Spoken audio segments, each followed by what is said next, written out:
শেখর বনিকে ফিরিয়ে দিয়েছে ঠিকই, কিন্তু বনি কি সেটা মেনে নেবে? এবার কি অ্যাকসেপ্ট করবে সোহমকে? বনির মনের অবস্থা আমার পক্ষে জানা অসম্ভব। একমাত্র জানতে পারে সোহম। সোহম, বনি ঠিক আছে তো? হ্যাঁ, একটু আপসেট আছে। আপসেট মানে বুঝলাম, কেন? হ্যাঁ, কিন্তু ওর এখনের কষ্টটা একটু একটু অন্যরকম। অন্যরকম মানে? ও বলছে যে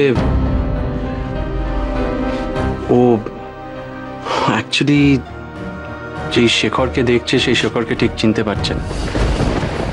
ও এসপিকে না, ওর কেউভূতকে ফিরে পেতে চেয়েছিল।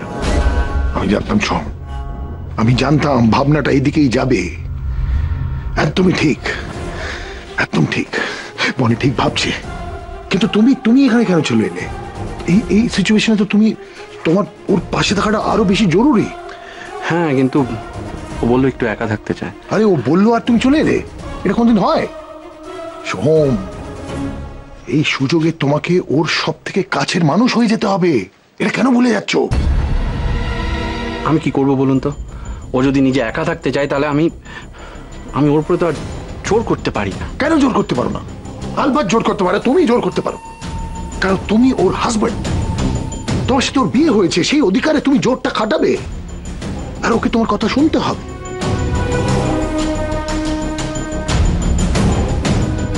আমার অ্যাডভাইস হচ্ছে বেশি করে বনির পাশে থাকো, ওর একদম কাছের মানুষ হয়ে ওঠো।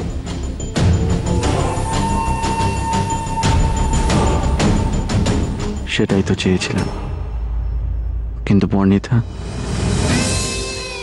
যে সেটা চায় না। সবার আগেই তোমাকে বনির ভরসা হয়ে উঠতে হবে, ওর শূন্য জায়গায় একটা স্থান বানাতে হবে। সেটার জন্য ওর কাছে থাকতে হবে। বনির যদি কান্না পায়, ও তোমার কাঁধে মাথা রেখে কাঁদবে। ওই কেউ চাষাটার কাঁধে না, তোমাকে ওর সব হয়ে উঠতে হবে। না না, দেখুন এটা হয় না।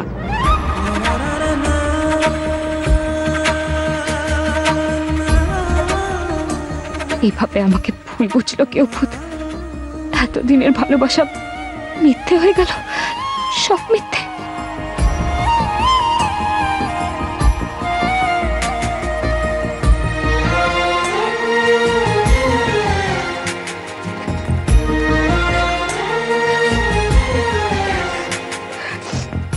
কাঁদবো না, আমি কাঁদবো না। কেন কাঁদবো আমি? কেন কাঁদবো?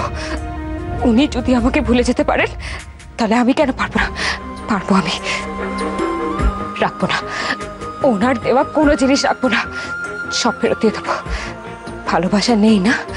ভালোবাসা নেই তো ঠিক আছে,